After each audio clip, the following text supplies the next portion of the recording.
Welcome to the Hockey Writers Prospect Corner, a show with our top prospects writing crew, bringing you the latest news, analysis, scouting reports, mocks, rankings, and much more. From the World Juniors to the NHL draft floor, from the farm to the NHL, our team covers everything that happens in the world of prospects. So sit back, grab a notebook, and get ready for Prospect Corner. Hello, everybody, and welcome to another episode of Prospect Corner presented by the Hockey Writers. Today, we're going to be taking a look at some of the top prospects playing in the Canadian Hockey League, the CHL, which is Canada's top major junior league, as the seasons all kick off there. And we're going to make this a bit of a series going through different parts of the world in the top junior leagues, looking at the top drafted and undrafted hockey prospects. So buckle up for the first one here. I'm your host, Logan Horn, and today I'm joined by my co-hosts and fellow prospect analysts, Mathieu Zator and Peter Baracchini. Matt, how are you doing? I'm awesome. Hockey is here. First day of the regular season. We already got a bunch of games in the junior league. That's why we can do this series. Mm-hmm. So I'm happy, and let's go. Yeah, absolutely. As we're recording, we're halfway through the first game of the regular season. So we're on a high right now. We're all excited. Peter, how are you doing? Doing great. Yeah. Can't complain now that hockey's back, and this anticipated matchup between Crosby and Bedard, everyone's circled that for quite some time. So looking to see what that brings. Yeah, true. I guess we'll have to wait and see if that pays off, if the anticipation pays off. Mm-hmm. You never know. Could be a big dramatic first ever game in the NHL for Conor Bedard. Could be a quiet one. It always happens, you know.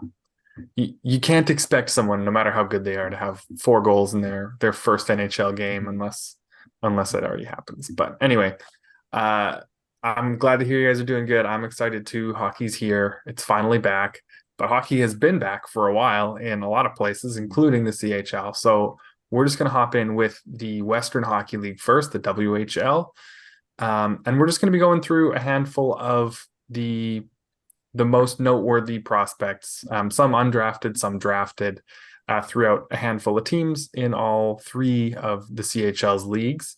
So we're starting with the WHL, and I want to first kick it off with the Wenatchee Wild, formerly the Winnipeg Ice. This is their inaugural season in Wenatchee, and the top prospect there right now, with a few people missing, due to NHL preseason, AHL play, stuff like that, is Conor Geekie. He's the top player left there. So Matt, I'll actually come to you here on this one. What are your thoughts on Conor Geekie, his start to the year, all that kind of stuff? Well, he's, like you said, they're missing a lot of players, and he's just taking the reins and he's leading the way. And that's something that it's not like he's been bad in previous seasons, but he hasn't had to be the guy for the team, and looks like he is so far. 8 points in 3 games already, bunch of assists, so he's setting up a lot of goals, couple goals as well. That he's just like I say, he's just taking the reins, and that's what's good about you're seeing guys when they are put in that role, that he's thriving, and that's good for the Arizona Coyotes, because this is a guy that when he was drafted in that draft year, that 2022 draft. We were talking about him. We weren't sure where he was going to go, and he ended up going quite high, 11th overall. And, you know, Arizona seems to love their big guys, and Geekie is that. And he's showing it so far in the WHL, and that's good for a draft plus 1 season, right? So we'll see if he can continue it throughout the year, but really good start for him. And a lot from what I could, watching him, he's just, I don't know. I've been more impressed with him early on this season than I was in his draft year. So I'm happy that he's started off the season really strong. Yeah, absolutely. I think you hit the nail on the head in a few different spots there. Obviously he was impressive in his draft year. He had the size, and you could tell that's what he was drafted for. He had enough skill, enough hockey sense, but he had that size. He's just a massive center. But he was struggling to put it together, even with the really high-end line mates, Savoy and Zach Benson. who are both in the Sabres organization right now and not with the Wild, with Geekie. But yeah, he's really driven the offense, and it's small sample size. Granted, every single person we're going to talk about has succeeded in a small sample size. So don't freak out. It doesn't mean he's going to score 200 points in the WHL this year or whatever this projects as, probably 168. But 168, close enough. But it is fair to mention that he came from the NHL preseason, and he played 3 games in 3 nights in the WHL and scored 8 points in 3 nights. So not bad. It's a pretty good start, about as good as you could hope for. And there's a chance that maybe Zach Benson has a tryout in the NHL and then comes back. Who knows? But regardless, it looks like Geekie is coming into his own a bit to start the year. So that's a positive sign. Draft +2 season, not draft +1. He's already, I'm thinking 2023. Yeah. This draft is the 2024 draft season now. It's crazy. We've got to click our brains forward, like tick it over. It's a lot. It's wild. Never stops moving. But we will actually go on now to the Prince George Cougars, who have just been insane to start the year offensively. Defensively and goaltending wise, they haven't been anything exciting really, but offensively they've been absurd. Just look at the WHL scoring leaders and you'll see, I don't know, PG, like 5 or 6 through. players in the top 10. Yeah, it's pretty crazy. So someone that we talked about quite a bit this last year, that I'd love to take a quick look at again, is Riley Heidt. Peter, what are your thoughts on Heidt and how he's kicked off this year? Yeah, I'm still kind of shocked that Heidt fell as low as he did, like late second round of the 2023. Yeah, really, really shocked at that still. Don't know how, because he still had like first round upside with the skill. Don't know what was the cause for concern again. Maybe skating wasn't as great, but he still had a lot of like upside offensively. And, seeing him just dominate right now, 11 points in 6 games, that's, expected of, one of their top producing forwards. I mean, he was a major factor last season. I believe he led the team in scoring with 97 points. Second overall to Chase Wheatcroft. And he was, clear about, I can't do the math at the top of my head, but Cohen Zimmer was the next one behind him at 89 points.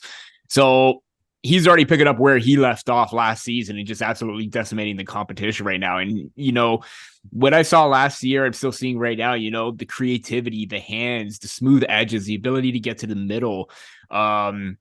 He's got great, I'd say a very underrated, physical game as well, despite being a little bit of a smaller player. 5'11", 179 pounds, but he can still hold his own in like physical battles and engagements in the tough areas, which is very impressive. And that alone is a great sign that he still hasn't taken a step back. He's powering forward, and his game is just at an all-time new level at this point. Yeah, absolutely. I mean, I know we're all in agreement with you, Peter, about how surprising it was that he fell as far as he did.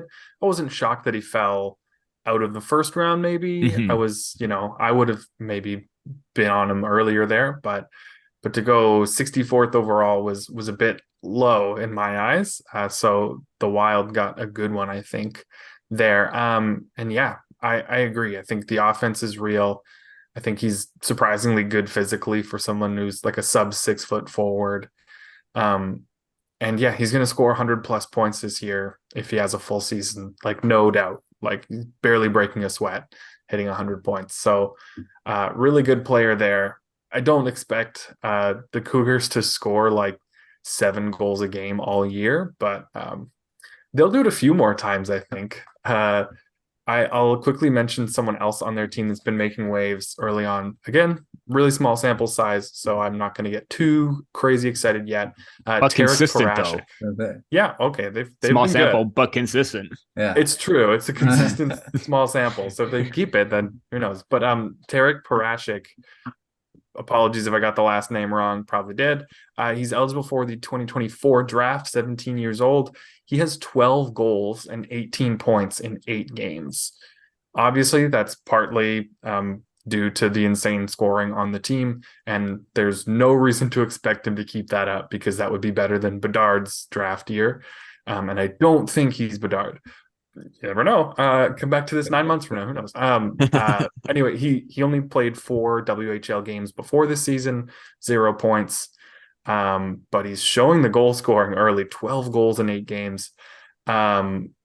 A really hot start. So if he can keep this up even a little bit, this is a player to watch early in the WHL this year.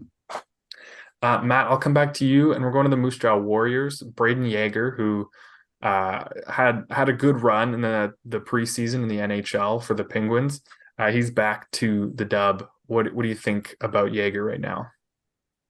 Yeah, he's been impressive, and it's good news for the Penguins, because we've talked many times about how weak their prospect pool is, and Yager being added is huge. And that's, like you said, he had a good preseason. He's returned to the Moose Jaw Warriors, and he's having a good start to the season as well. He already has 5 goals. 2 of them are shorthanded. So that's not bad. Yeah. This is a guy that we talked about during his draft year being, I was surprised where he went as well. We were talking about him different places in the first round, and high-end prospect. And the way he started, again, very early, but 5 goals in 4 games, pretty good. I love seeing the on pace though, at 81 goals on pace for, nice. But that's nice. Yeah, I'm really impressed with his start of the season, and we'll see if he can sustain it, but very good start as well. Yeah, absolutely. I think we knew that the 2023 draft was really strong, especially at forward. But you get a little desensitized to some of the guys in the middle of that top group because of how good the high-end players were. So there were so many really high-end offensive players in the WHL, mainly Bedard, that I feel like Yager, he didn't go under the radar by any means. He was an early draft pick and a really highly thought of prospect, but I think he didn't get as much attention as he deserved. And he looks really strong early.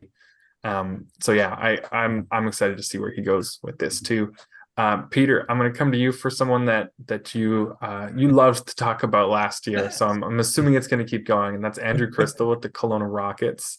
How are you feeling about Cristall still? You still on the hype train?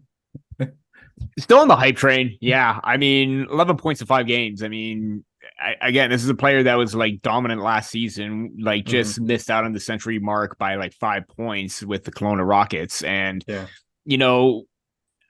again, still question marks with the skating. Obviously, that's always something that could be in development. That's not a big concern, but you know what?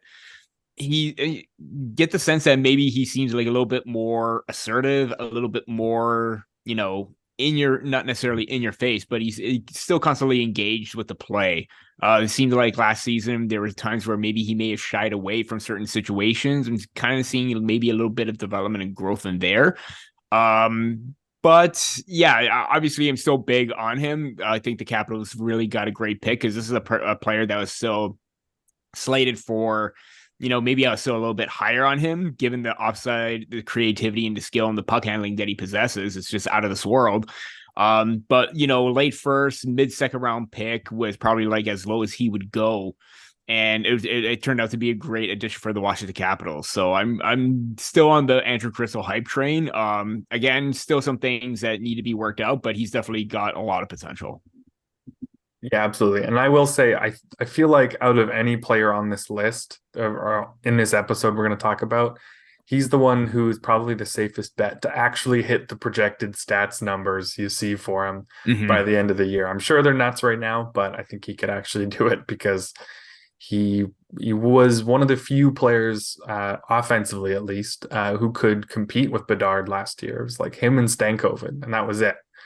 It was a group of 3 at the top, but missing a handful of games at the end of the year. Cristall didn't quite get the totals, but his play was still there. I'll mention quickly Iginla, son of Jerome Iginla, who also plays for the Rockets. He had a pretty unimpressive year last year, 18 points in a mostly full season. But he's off to a really hot start, 10 points in 6 games, 7 goals.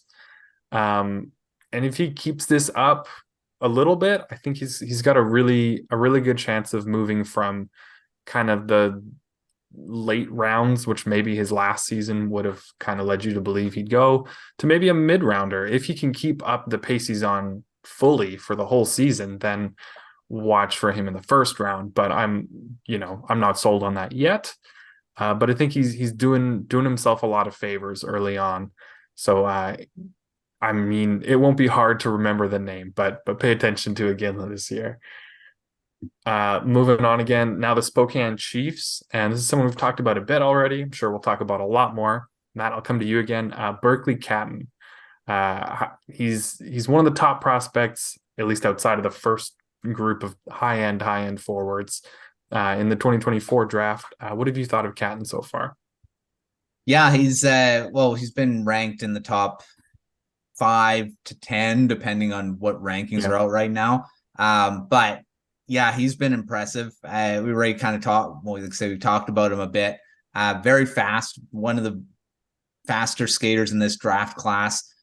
Very good shot. He's shown that a few times this season already. And he stood out in a lot of the games this season too. So I'm excited with this guy. Actually, I love guys like this because I like speedy, smaller guys. He's 5'11". He's not overly small, but he's not that 6'4" guy. But super skilled, and probably will go in the top. I don't know, probably go in the top 10 this draft, but very early on. But yeah, very good. Again, all these guys really good starts to their season. We'll see if they can sustain it throughout. But 3 goals, 8 points in 5 games so far. Very good. I mean, -4 in the plus whatever. But he's shown a lot of his skill set already this season. So I'm excited to see what he can do for the rest of it. Yeah, absolutely. He's high up early on. I think it's safe to say he projects as at least top 10 for now. Yeah. We'll see. We'll see if he can keep it up and where he lands. That's true. We'll move on now to the Medicine Hat Tigers. Peter, I'm going to ask you about Cayden Lindstrom, because I know you and I are on that hype train, and we're not getting off anytime soon.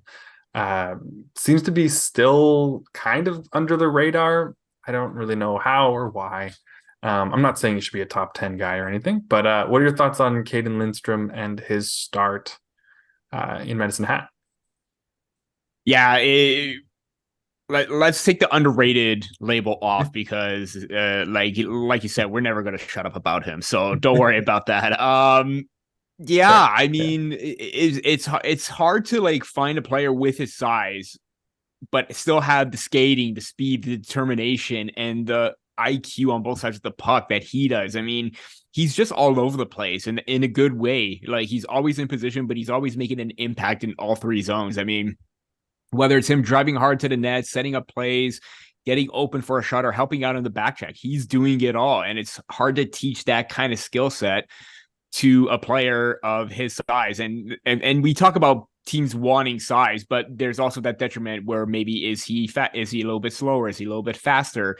Well, he's very quick on his feet. He's got that smooth stride to have that breakaway speed. And that is a good sign that, where, you think that the smaller players are more quick. Well, he's got the advantage in that department most of the times when he's on the ice. So that combination of the speed, power-like game, ability to drive hard to the net. And again, I'm going to always allude back to that Team Canada goal where he gets to the open ice, drives hard to the net, and he's having strong hands in tight to make a nice move on the goaltender to give Canada or tie the game up for Canada. And you can see the emotion on his face. He's driven, he's into it every single time. And that's the one thing I like about Lindstrom. The work ethic is always there nonstop. Yeah, absolutely. I mean, no surprise here. I agree with you on all counts. Big Lindstrom fan. I see the power forward game, the strength through traffic, and just bouncing between defenders who can't really knock him off the puck, at least at the junior level. Really fun to watch. If he shows the offense and teams trust the skating, wouldn't be surprised if he starts to rise up and up, maybe almost like a Conor Geekie, just because that size is what NHL teams dream of. And there's always someone who's big and pretty good but surprises everyone on draft day and goes way higher than they expect. So who knows? He could be on that list. Sticking with the Medicine Hat Tigers, Matt, I'm going to come back to you again. Gavin McKenna is just a really fun prospect to talk about. He had a short stint in the WHL last year. As a barely 15 years of age, he joined the WHL. He's still 15 until December. What are your thoughts on McKenna? Not eligible until 2026, but looks like he's borderline like a star in the WHL already. Oh yeah, I mean, it's insane how young he is and how good he looks in the league already. And we've already talked about. I'm pretty sure we've talked about him on the show already too. A lot of these guys we have, but great vision. At like I say, at such a young age to go in a league like the WHL, which is not the easiest league to play in, because it's more. I don't know if it's. Maybe this season's a lot more offense early on, but usually it's not. Usually it's more of a defensive league. It's a lot tougher to score in, and he's looked really good so far. And like he says, he's not eligible till 2026. How much more is he going to grow? Already has a hat trick this season. Yeah, I'm impressed. And we're not even going to talk about him in this draft. So get ready for a lot more talk on Gavin McKenna as we go forward. Yeah, it's kind of absurd to think that we'll be talking about him finally as a draft eligible prospect 2 full years from now. So I don't want to think about that. That's weird. That's insane. But yeah, he's been electric off the hop this year. Looks like he'll be one of the higher scoring players in the WHL for the next 3 seasons, I guess, which is going to be a lot of fun. Someone else on the Tigers to mention is Andrew Basha. Also hasn't got a ton of attention. I think it's partially because the Tigers, the last 2-3 seasons have not been a good team, which is why they have a couple of these players. They got some of the higher picks in the WHL draft, although Basha and Lindstrom were not taken with really high picks, which is a good sign that they'll make a pretty good junior team out of these players, hopefully. But Basha's on the smaller side compared to Lindstrom, especially.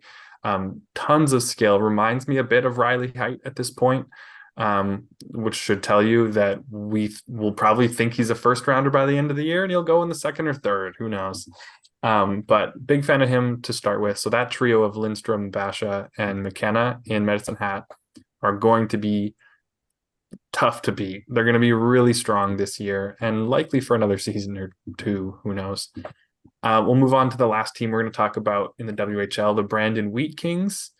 And Matt, I'll come to you first on someone who just returned to them, hasn't played a game to my knowledge when we're recording this, Nate Danielson, Red Wings prospect. What are your thoughts on him and him heading back to the WHL for this year? I thought that he should have made the lineup for 9 games. But he's the way the roster is with the Red Wings. He wouldn't get a lot of ice time. It was loaded up. I mean, that roster is pretty loaded with free agents, veterans, and talked many times on the grind line of why that's not a good thing. They should have room for young guys, but Danielson was just impressive throughout the preseason, and that's he scored a couple goals. He looked like he belonged. I mean, albeit it was against a lot of non-NHL guys, but to be impressive at that age and just turned 19, so it's not like he just got drafted. So I mean, I don't know if anyone anticipated him to be that dominant in preseason and that good, and was one of the last cuts for the Red Wings. I mean, he was just sent back to junior, so he went all the way till the end of preseason.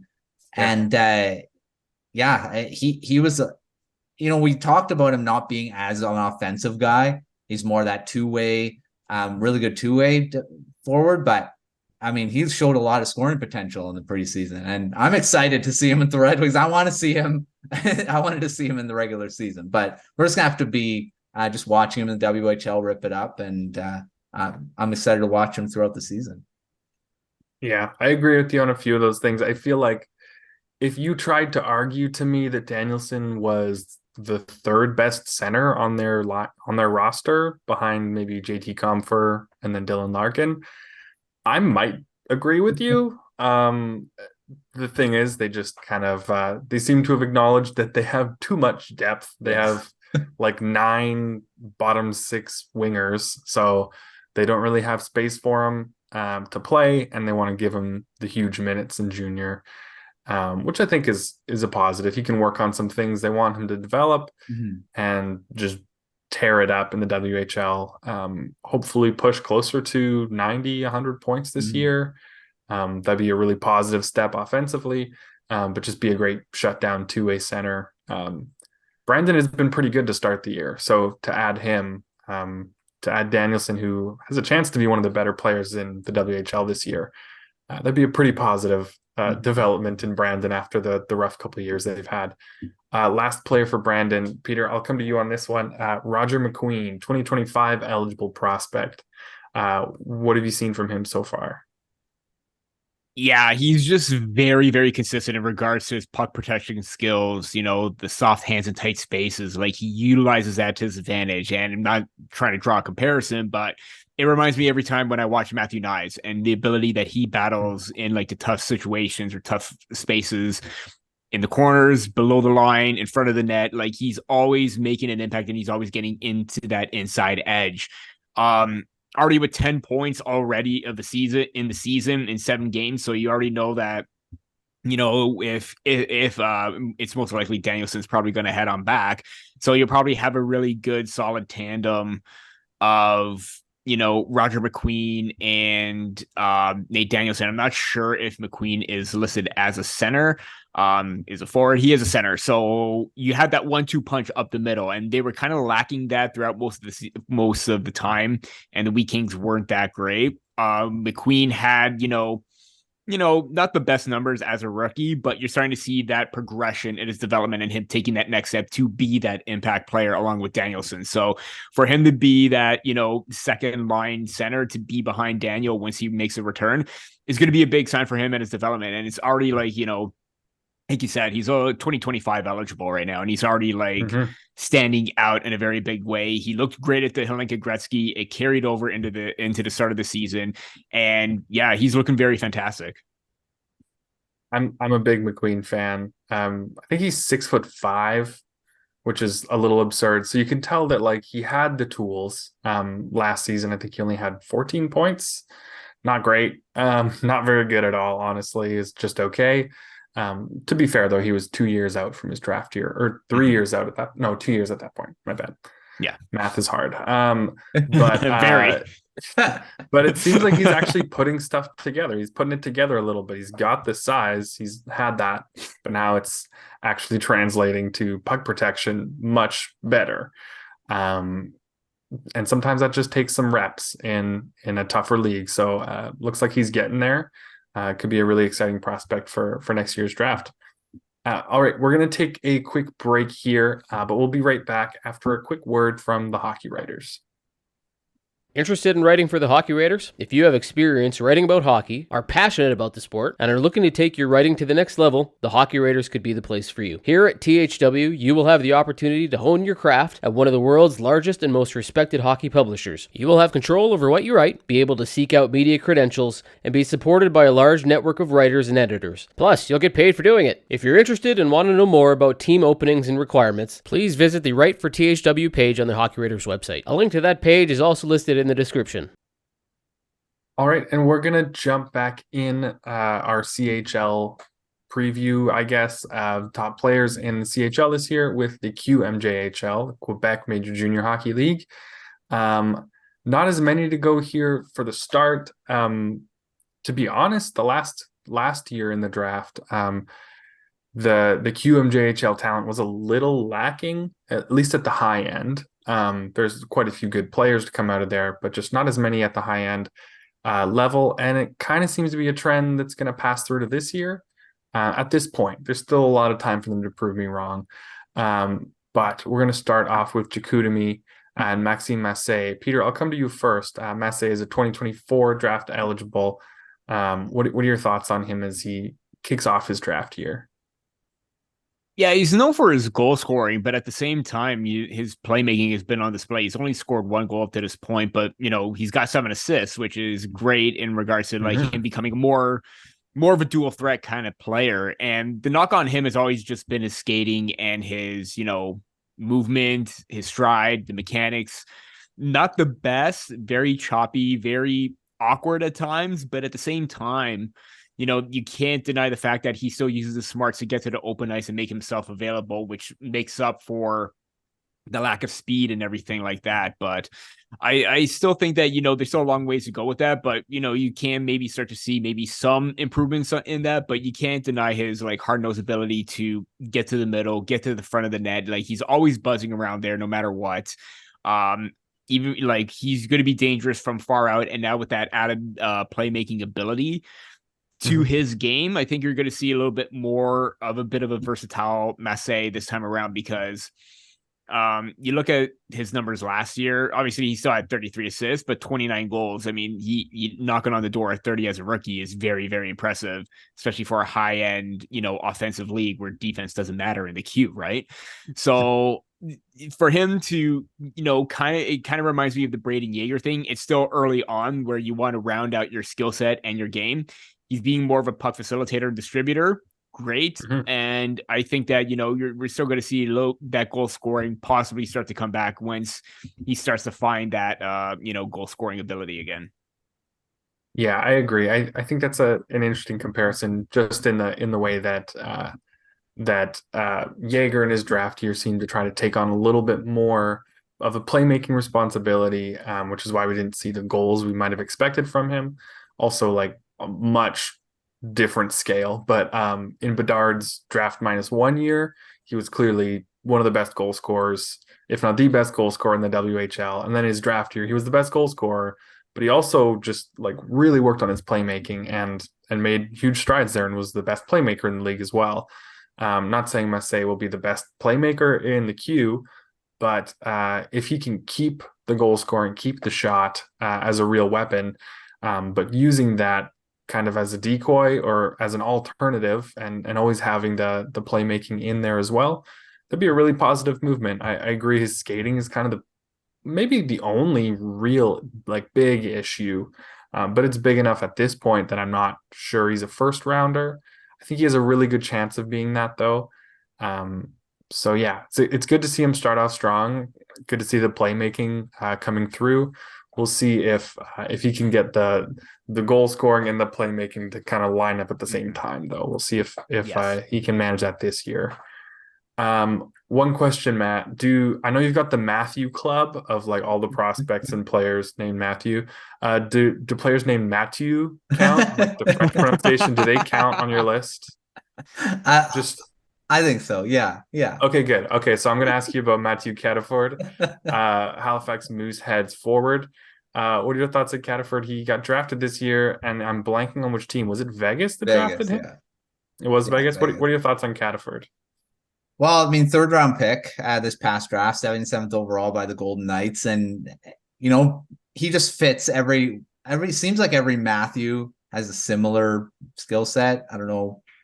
It just seems like it is. But the work ethic on this guy is really good, and very good forechecker. One of the better, third round pick, but he had 75 points last season, 13 and 21 in the playoffs, and already has 10 points in 5 games this season, and has given an A as well. So that's showing that he has a bit of leadership, or his team thinks he can be a leader this season too. So he hasn't had an A on his jersey since this season. So that's a good part of his development. I'm with Devin. I love it when guys get letters on their jersey, because that's a huge thing moving forward, going to potentially in the NHL, because leadership is massive in my opinion. Means his character is really high as well. I'm excited to see what he can do. I mean, the Q, like we've said, points and goals come easy. It seems easier than other leagues because they're more offensive, but that shouldn't, decrease the amount of skill and this talent that these players do have. But Cataford's a really exciting guy, and I'm I'm excited. I think he could end up being a really good middle six guy in the NHL just because he's really well rounded as a player. So we'll see how he can do. Nice. I agree with you there. I think the potential is there, and he's showing more offense than I expected early, which is the positive. But speaking of scoring a lot of points in the queue, Peter, I'm going to ask you to tell us about Jordan Dumais, who technically isn't even in the queue right now. I believe he's on season opening IR with the Blue Jackets, so no guarantee he even goes down or is healthy. I don't know what his situation is right now, to be honest. But the assumption in most circles is that Dumais is going to return to Halifax after the preseason with Columbus, where he scored, 140 something points last season, just absurd numbers. What are your thoughts on Dumais? Oh man, I kind of wish he would go to, the AHL, because what does he have to learn in the queue anymore? I mean, like, you look at the point totals, he's got 249 points in the last 2 seasons. I mean, come on. Yikes. I mean, where do you begin? And even at the rookie tournament when they were, in Traverse City, he was once again a major standout for the Blue Jackets. Obviously, Fantilli stealing the show and all that, but he's not going quietly because he was making a name for himself before they even selected him. And he's been, I would say, maybe one of their top 5, possibly top 3 prospects to this point. And he's going to be very as bit important as, every other guy that's in front of him. And the Blue Jackets took him in the 3rd round, and there's probably still going to be the size debate, 5'9", 174 pounds, but this is a player that plays with that, mentality where nothing's going to get the best of him. He lets his skill do the talking. That's what stands out every single time. And yeah, he can't get pushed around, but his skill makes up for that, deficiency in the physicality that he has. But if he's able to put on a little bit more weight and a little bit more strength, this is a player that can still do some damage as a player that's, going to be, I'm not sure if he's going to grow anymore. There's still that chance that he could. If he's able to get to, being 5'10", 5'11", 180, I think that's a really good bet that he's going to be a very dynamic playmaking winger with, the ability to put the puck in the back of the net as well. So, yeah, I just think it's unfair for the QMJHL if he goes back, because he's probably going to put up another 100 points. But it also sucks that he got injured at this point. Yeah. But a lot of promise with Dumais. Yeah, I agree. He does feel like he's kind of in the class of Brant Clark, Shane Wright in last season, where it seems like he's going to kind of make the CHL look a little silly by them forcing him to play there or the NHL, when clearly the AHL seems like the right fit for him right now. But he's just not eligible. So unless they can work out an exception like the Kraken have with the CHL to have Shane Wright play in the AHL. Can you imagine Wright playing in the OHL again this year? That would be oh god. It would be, honestly, it'd be bad publicity for the OHL, for the CHL, which is why they allowed this exception. If Dumais has to go back, it'd be really cool if that was possible, but it feels like he won't have the publicity of a 4th overall pick type deal. But Dumais is going to score a lot of points. He'll get his this year. One last player for the queue I want to mention from the Rouyn-Noranda Huskies is Daniil Burash. This is a completely out of left field one, maybe for some people. I thought he was going to get drafted last year. I know why he didn't, but I kind of thought he was going to get drafted. He was already a returning player, so rather unlikely he gets drafted in the next year or two. And if teams are interested, they'll pick at him when he's out of the CHL. He's a really great shooter. I think the reason he didn't get drafted is because that's all he does. Like, you give him a puck and he's just gonna throw it on the net. And he's got a really hard shot. He lines up in the OV office in the face-off circle there. Some blistering one-timers. Really, really solid shot. Doesn't have the most discerning eye, which is why he just shoots everything and doesn't make the best play necessarily. But I really think there's there's, NHL depth offense there. And he's had a really, really solid start, as you would expect from a great shooter in a high offense league. But I'm curious if a good year from him could start some buzz for when he's a CHL free agent in I think the end of next season would be when that would happen. But who knows? Daniil Burash, someone to keep an eye on, scoring lots of goals, even if it doesn't turn into an NHL contract. So that's it for the Q for today. We're going to move on to the OHL, Peter's stomping grounds. We're going to start with the Sioux Greyhounds, a trio of defensemen here. They are kind of similar to Prince George in the WHL, not quite at the same level, but they've scored a ton to start the year. And so I'll start us off, Matt. I'll get your thoughts on R2 Karki, someone in the 2023 draft. Sounds like a droid from Star Wars. But what are your thoughts on Karki's his first year in the CHL here? I love that. His name's awesome. But this is another draft pick of the Vegas Golden Knights. And we talk about the Golden Knights being a team that doesn't have a lot of prospects. They do have a few interesting ones, later round picks, and Karki's one of them. And like you said, the Sioux Greyhounds are just ripping it up right now. They've feasted on the Flint Firebirds a couple times already. And their first game was like 11-7. I don't know, it was a crazy thing, 11-3 or some crazy thing. But and then they destroyed him again with another 7 goals, I think, in the next. But but Karki's been one. 11-3 was the score. And he had 3 assists in that game. Already has 5 goals as well, 5 goals in 6 games. This looks like a forward scoring, but I'm impressed with him. He has a goal in every game except for 2 of them, and not on many shots either. He had 2 goals on 2 shots in the most recent game. So his shooting percentage must be really high. But he's not really known as a high-end offensive defenseman, but he seems to be able to at least on shooting wise. But I'm impressed with how he's started the season. I think the Golden Knights we'll see how, again, sustainability, but I'm sure they're excited to see him produce so far. Yeah, for sure. Like, this is one of those situations where he looked good in the top junior league in Finland last year, but you kind of want to bring him closer to home and see what you've got in a league that you likely know a little better in the OHL. He's looked great to start. It's really translated well so far. Peter, I'll come to you for the next defender here, Andrew Gibson, another 2023 draft pick on the Greyhounds. What are your thoughts on Gibson so far? Yeah, I just want to make a quick note. 4 of the top 5 scores in the OHL are from the Sioux Greyhounds. So just one team dominating each league at this point. But yeah, going to Gibson, I was a big fan of his last year.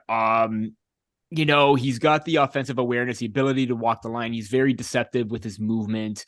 Can get pucks on net, strong breakout passer. Defensively, just as aggressive as he is offensively in terms of, the gap control, the ability to stay on the puck carrier, attack constantly and disrupt plays. So he had that going for him. The only downside was he missed a good time due to injury. Had he not been injured, I think he could have probably been maybe an early second rounder because he had that foundation to be a strong two-way mobile physical defender. He had all the attributes and tools that makes teams want to, be intrigued and draft him. Lo and behold, Logan, your Detroit Red Wings took him 42nd overall, which is, great value for them because I absolutely love his upside in this game. And this season right now, he's already on a good start, 8 points in 6 games, 91 projection, because we all love those. Not sure, obviously probably not going to last, but the fact that he's maintaining that offensive consistency, he's taking that step forward compared to last season. Again, injuries derailed that. I think he could have been like at least a 30, 40, maybe 50 point defenseman. Probably going to see that this time around, and he's going to take a big step for the Greyhounds. Yeah, I agree. If I'm not mistaken, if he got 91 points, I think that would probably at least quadruple his previous career high. So it's fair to expect some regression. I don't think he's going to score 90 points. But yeah, he showed the defensive play, the physical play last year. He's a big defender compared to most junior players. And if this offense is for real, not 90 points for real, but like 50, maybe 60 points level, then that would be a really good step in the right direction for Gibson. And the Red Wings would be very happy with that because they don't have anything on the right side, basically, other than Axel Sandin-Pellikka and Andrew Gibson. So I guess they had nothing before this year, but we'll see if those two can fill in those spots in the future. Matt, I'm going to come back to you again here for a Canucks prospect I know you're a fan of. Again, defender on the Greyhounds, Kirill Kudryavtsev. What are your thoughts on one of the world's hardest last names to spell?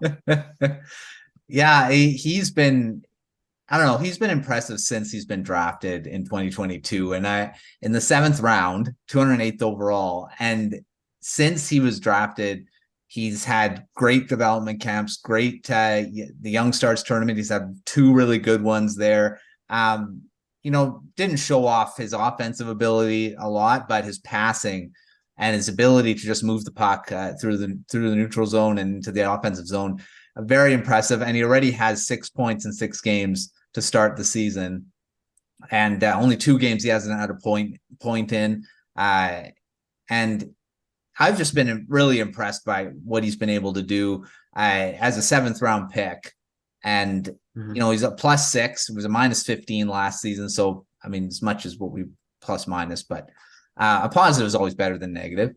And on a team that is looking like they're going to be a top team in the OHL rather than one that'll miss the playoffs, because last season they weren't that good. They only had 20 wins, and I believe they already have 6 this season, or 5. They're 5-1 to start the season. So I mean, I don't know. It seems like Kudryavtsev's one of their. We already talked about another 2 defensemen, so they're being led by their defensemen. It seems like, but I'm excited to see what Kudryavtsev can do in the future, because to get drafted in the 7th round, I don't know why he dropped so far. Probably because of being Russian, and even though he did play in the OHL in his draft year, I'm thinking that's probably was why.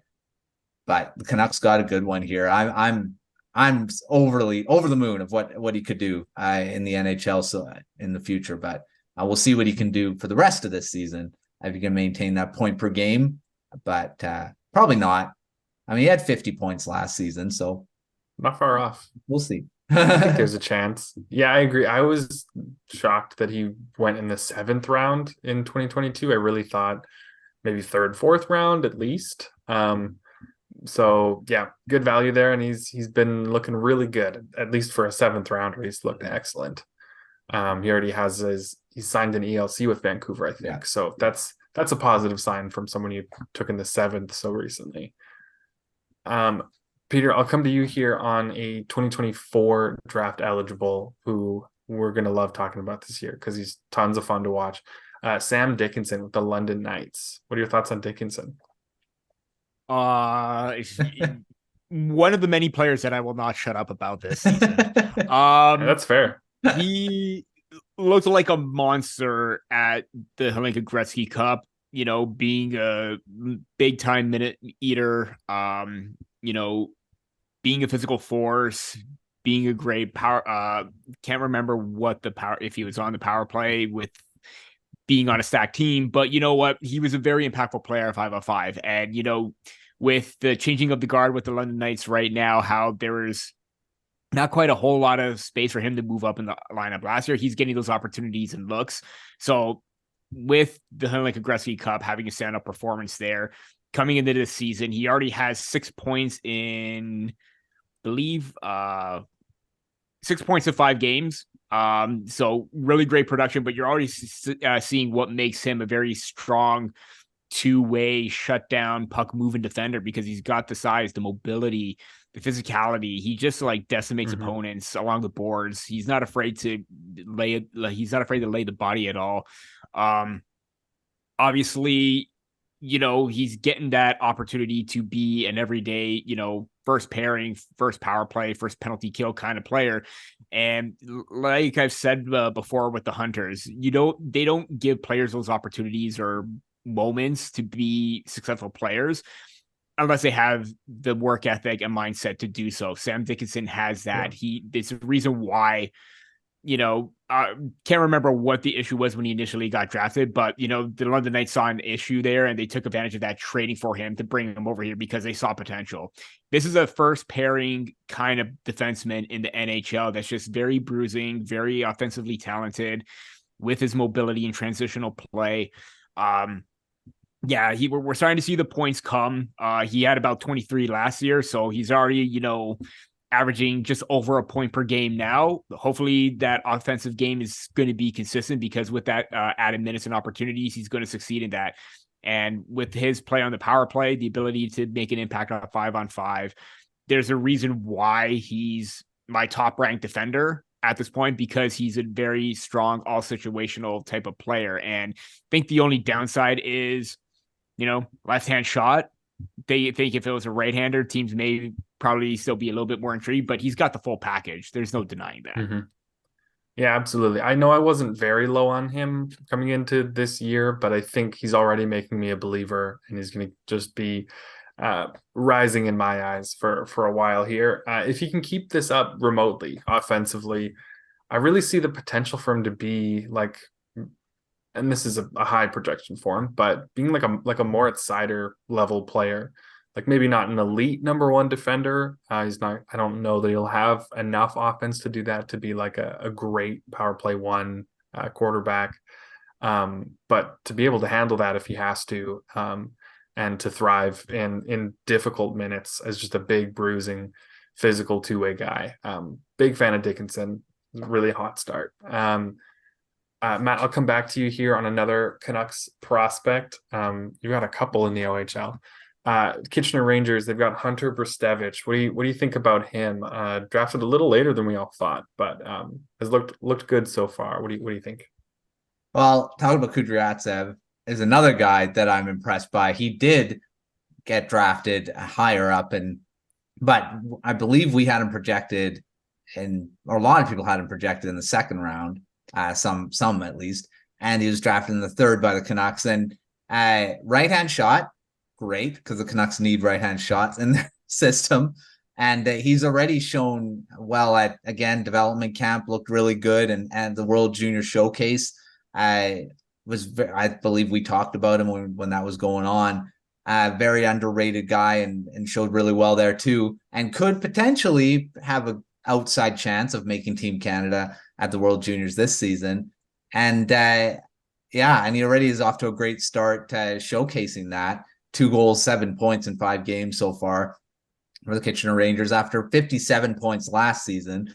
The Canucks need defensemen, and for a guy to be in the third round and a right-hand shot and very good all-around defenseman, I'm excited to see what he can, progress throughout his draft plus 1 year and into the future, because he's got good size, not overly big, but not small, and is one of those modern day defensemen, very good at moving the puck, very solid defensively. And I always call him Burstowitz, but I guess it's Brstevich.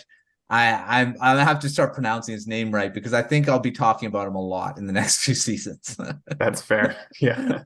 It's not the most obvious when you look at those letters, but yeah, it's not really the first combo of sounds that comes to mind, but anyway, that's awesome. I'm just going to quickly run us through a few more players we had on here, and then we're going to get to our prospects of the week.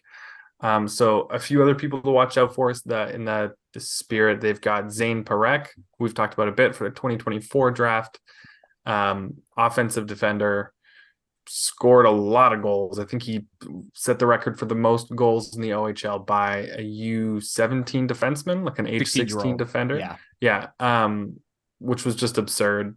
He missed games last year too, so he would have even set the record further. But 0 goals, but 6 assists in his first 3 games. Watch out for him to just start shooting every puck he sees to get that first goal pretty soon. Because even though he's a defender, he's a goal scorer. And they've also got Michael Masse, who is really highly touted prospect for the 2025 draft. A little bit of a slow start for him. Nothing insane though. He's not necessarily he's not a generational talent. He's not even on like the Celebrini level, maybe, as someone who's like really highly touted out of Canada. But really, really solid prospect still. No weaknesses. Maybe not anything that stands out as an elite attribute yet either. Maybe kind of a Shane Wright 2.0. Who knows? Still a lot of time for him to impress this year and next year. So that could be a low projection, even though Shane Wright is going to be a really good player. But he's someone to watch, no doubt. I've got the Brantford Bulldogs. Nick Lardis, we talked lots about him towards the end of last year. Lit it up for them after getting traded there. The questions were, can he do it again? Can he keep it up? And it looks like the goals are still there. He's got 4 goals in his first 4 games. Looks really solid. So that would be a really exciting possibility for, I believe, the Blackhawks, who drafted him in the 2nd round this last year. That'd be fun to see Lardis score a ton of goals again. And then lastly, the Barrie Colts have brought in Edward Shala, who was drafted in the 1st last year. Talked about him a lot playing in a tough pro league last year. Didn't have the greatest season, but to come over now and be in a solid junior league, the expectation is for him to be really good. He's big. He's got a lot of skill. He's going to score a ton on the power play. He's stood out a bit, not a ton. He hasn't been exceptional, but he hasn't been bad by any means. 4 assists in 4 games, I believe. But I think he'll pick it up a bit once he kind of gets the speed, gets a little more comfortable with the narrower rink. Wow, that's a weird word to say. Never mind. The different sized rink. I think he'll get used to that, and I think he'll threaten 80 plus points probably by the end of the year. That's kind of the level I would hope for. More would be better too, but watch out for Shala this year in the OHL. All right. Thank you guys for sticking with me through that. Lots of great players in the CHL this year. I'm very excited. It's been a fun start, and we're only beginning. So lots more to talk about with them going forward, I'm sure. But we're going to move on to our prospects of the week, which is how we love to end our show each week. And Peter, I'll come to you first on this one. Little birdie tells me you're going to be a Toronto Maple Leafs homer, one of these media, the evil Toronto media, talking about the Leafs all the time. It's always about the Leafs. Always about the Everything's Leafs. about the Leafs. No, but for a good reason why. I mean, a lot of the attention is going to be on Matthew Nice's season, rightfully so. But for Fraser Minton to come in and just have a lights out camp, especially after that back-to-back series against the Montreal Canadiens, where that's when, head coach Sheldon Keefe started to have high praise for him. He makes the roster out of camp. Good on him, because he looked fantastic, stealing spots away, moving up in the lineup, and showing great chemistry with Nice and Calle Yarncroke in that series. In that first game against the Detroit Red Wings, I believe they were absolutely phenomenal, lights out, showing good chemistry. His ability to just have tremendous IQ on both sides of the puck hounding mentality, the physicality, the puck separation. It shows that he's ready for this level. I still think maybe he does get sent back to Kamloops. How many games he gets into this 9-game tryout, we'll see. Or he could go beyond that. Who knows? If he excels just like he did in the preseason, he earned the opportunity, and I think he's still going to run with it. But hard to not name him my prospect of the week after he not necessarily wasn't great by any means in the beginning. Like, coming in, expectation was he was going to go back to Kamloops, but he came in with a purpose. And he earned that wholeheartedly. So congratulations to him. He's my prospect of the week.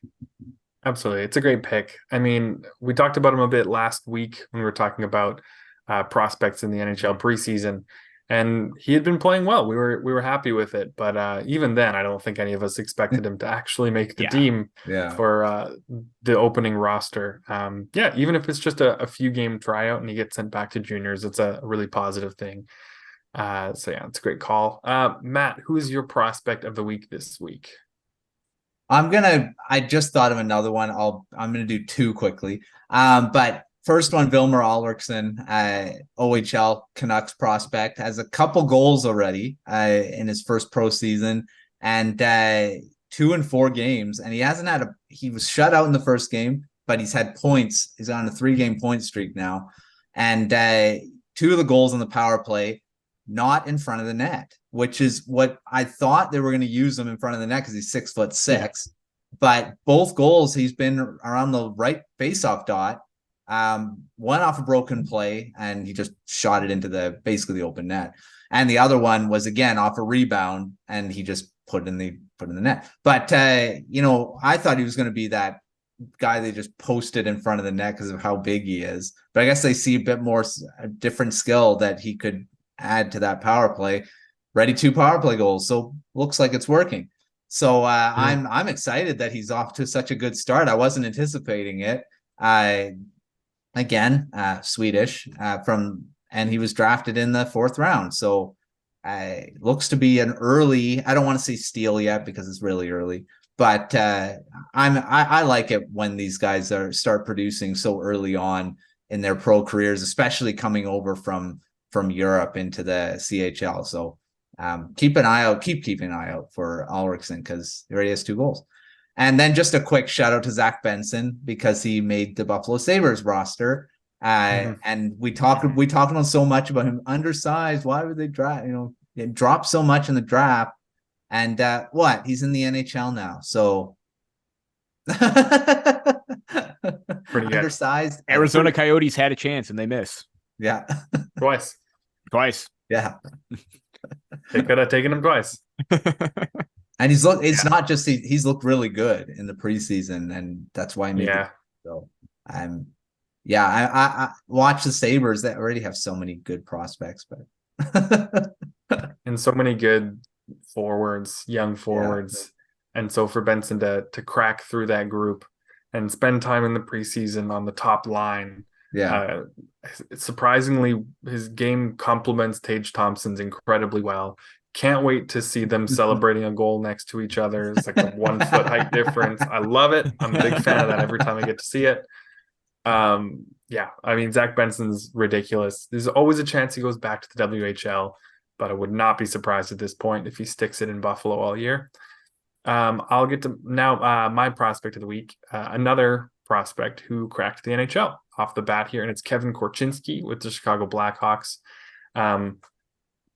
There's not really a lot of competition. I mean, they have a handful of pretty solid defensive prospects, but when it comes to NHL talent, there's not a lot of people he had to beat out, to be fair. But Korchinski, despite his offensive talent, his skating being phenomenal, he's prone to making mistakes. He makes high risk, high reward type plays a lot of the time. And for a lot of teams that wouldn't fly this early in his career in such a large role, even though he'll be 2nd or 3rd pairing most likely for the majority of the season. But a combination of him working through that a bit, junior last year, in the preseason and training camp this year, mixed with them not being so upset if he makes mistakes because they kind of want to maximize the development of their young players while also minimizing their point total over the course of the year. They're probably okay with a few mistakes here or there. Yeah. As long as he learns from it and is better later, not better now, better later, then they're happy. So regardless, though, is really good showing for Korchinski. Was a really fast riser at the end of his draft year. So it's good to see him keep it up and to keep building that momentum all the way to the NHL now. So hopefully he has a good start and sticks it out. I think he will. So Korchinski's my prospect of the week. All right, so that's going to do it for us this week. Thank you all for tuning in to another episode of Prospect Corner. Enjoy NHL hockey. It's back. Make sure you subscribe to the Hockey Raiders YouTube channel to make sure you catch all of our new episodes. And also make sure you check out our site, thehockeyraiders.com, for tons of draft and prospect coverage, especially now that they're all playing again. There's a lot more to write about. I promise. It's much more fun for us too. Thank you, Peter and Matt, as always. And thank you all for joining us on this week's episode of Prospect Corner. We'll see you next time.